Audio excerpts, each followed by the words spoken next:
Assalamualaikum warahmatullahi wabarakatuh. Nama saya Muhammad Aiman Hakim bin Ramli. Kali ini saya akan membentangkan hasil kajian saya yang bertajuk Hunain Ibn Ishaq, penterjemah zaman Abbasiyah. Untuk makluman, kajian saya telah disediakan oleh Dr. Mahiram binti Ahmad. Latar belakang kajian, dalam dunia Islam, penterjemahan telah bermula sejak daripada zaman Rasulullah lagi, iaitu ketika penyebaran Islam berlaku. Dakwah dan penulisan kepada bangsa bukan Arab seperti Rom, Parsi dan Yahudi memerlukan kepada terjemahan supaya tujuan dakwah dapat dicapai pada ketika itu. Penterjemahan telah berkembang mengikut keperluan zaman. Setelah berlaku perluasan kuasa pada zaman Islam, maka perkongsian ilmu telah berlaku antara tamadun Islam dengan tamadun lain. Kemuncak perkembangan ilmu telah terjadi pada zaman kerajaan Abbasiyah. Pada zaman ini dikatakan berlaku perkembangan ilmu pengetahuan kerana penekanan yang diberikan oleh khalifah-khalifah yang memerintah pada kerja-kerja penterjemahan. Penterjemahan menjadi salah satu aspek yang penting pada zaman perkembangan ilmu pengetahuan di zaman Abbasiyah. Kegemilangan gerakan terjemahan pada zaman Abbasiyah adalah disebabkan oleh peranan khalifah seperti Harun al-Rashid dan Al-Ma'mun. Antara tokoh penterjemah yang lahir daripada gerakan terjemahan yang berpusat di Baitul Hikmah ialah Hunain Ibn Ishaq. Hunain Ibn Ishaq adalah seorang tokoh penterjemah yang baik yang menguasai bahasa Arab dan bahasa Yunani dengan sempurna. Di samping itu, pelbagai sumbangan yang telah diberikan oleh Hunain dengan menghasilkan karya terjemahan. Meskipun beliau bukan seorang yang beragama Islam, namun beliau dianggap sebagai salah seorang tokoh penting yang memberi sumbangan kepada kerajaan Abbasiyah. Kita teruskan dengan permasalahan kajian. Memetik pandangan George Sutton 1975 dalam Introduction to the History of Science, beliau menyatakan daripada 8 orang ahli fizik terpenting yang dipilihnya, 6 daripadanya adalah Kristian, manakala selebihnya itu ialah orang berbangsa Arab dan seorang lagi berbangsa Parsi. Ini menunjukkan bahawa kolaborasi antara orang Islam dan orang bukan Islam adalah satu faktor yang tidak boleh diketepikan.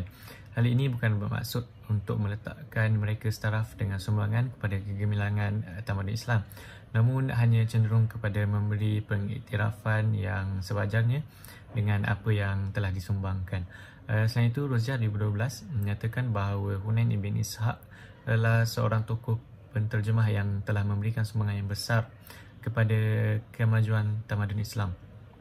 Oleh itu, Hunain Ibn Ishaq adalah salah seorang tokoh yang penting dalam bidang penterjemahan yang menjadi salah satu faktor kegemilangan tamadun Islam pada waktu itu.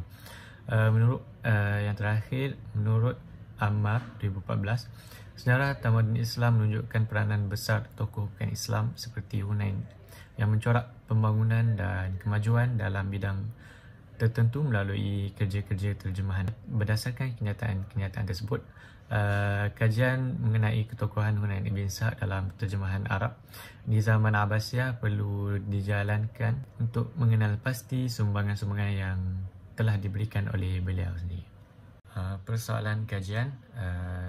Kajian ini berteraskan kepada 3 persoalan, iaitu yang pertama, bagaimanakah keadaan gerakan terjemahan pada zaman Abbasiyah. Yang kedua, apakah latar belakang Hunain Ibn Ishaq sebagai tokoh penterjemah.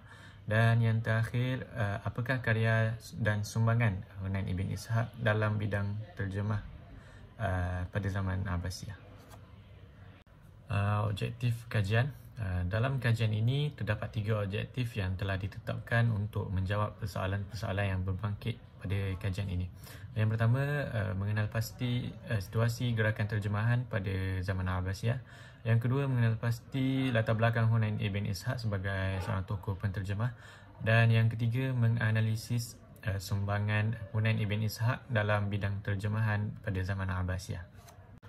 Limitasi kajian. Limitasi kajian bermaksud membataskan kajian hanya kepada aspek yang benar-benar menjadi objektif dalam pemboleh ubah kajian.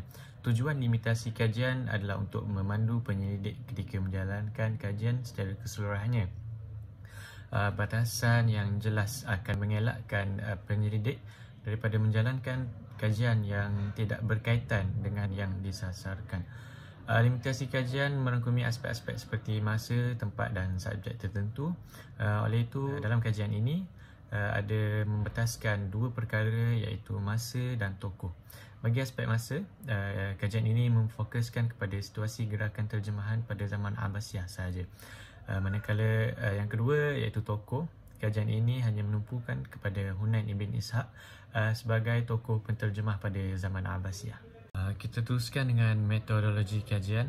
Metodologi kajian bermaksud merancang atau membuat perancangan umum bagaimana kajian ini akan dijalankan. Kajian ini menggunakan pendekatan kaedah kualitatif sebagai cara untuk mengumpulkan data. Kaedah ini diaplikasikan dengan menjalankan kajian menerusi kajian sejarah dan analisis kandungan. Beberapa bahan utama dan sekunder dijadikan sumber untuk mendapatkan data dan maklumat berkaitan. Data-data ini kemudiannya dikumpul, seterusnya dianalisis secara deskriptif.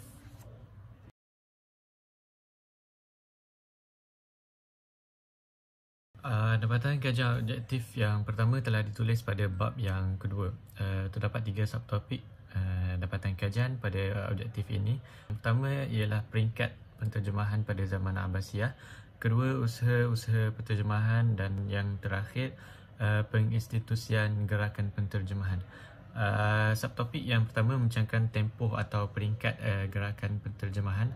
Hasil kajian mendapati para pengkaji lepas berbeza pendapat tentang peringkat penterjemahan pada zaman Abbasiyah.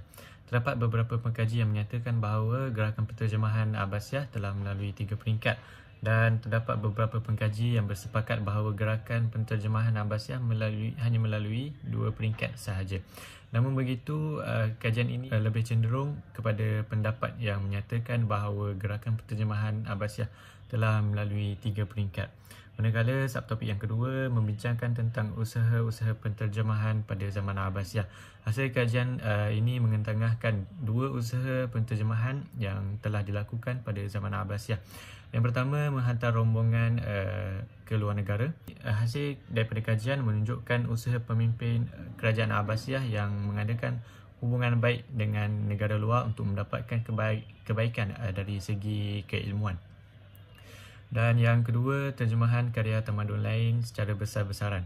Beberapa terjemahan karya penting daripada tamadun Yunani sebagai contohnya telah diterjemahkan oleh para penterjemah.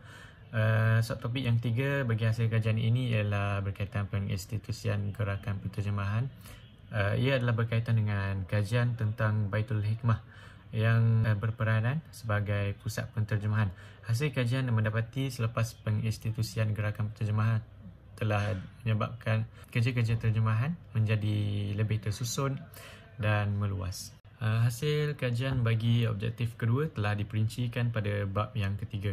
Pada bab ini terdapat beberapa hasil kajian yang dapat dicapai mengikut subtopik yang ditetapkan, seperti latar belakang peribadi Hunain yang menjelaskan nama, nasab, kehidupan dan tarikh kematian Hunain ibn Ishaq.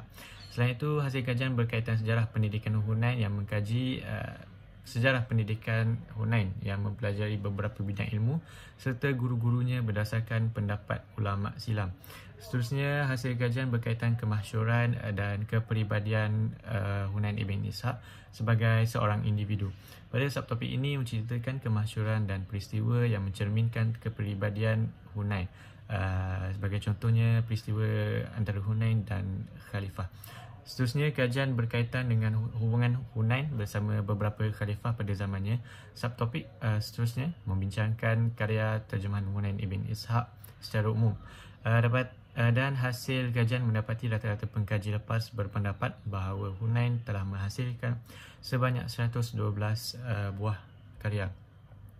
Dan subtopik yang terakhir pada bahagian objektif ini ialah kajian berkaitan metod terjemahan Hunain ibn Ishaq secara umum. Hasil kajian menunjukkan terdapat beberapa perbezaan metod yang digunakan Hunain dalam menghasilkan terjemahan.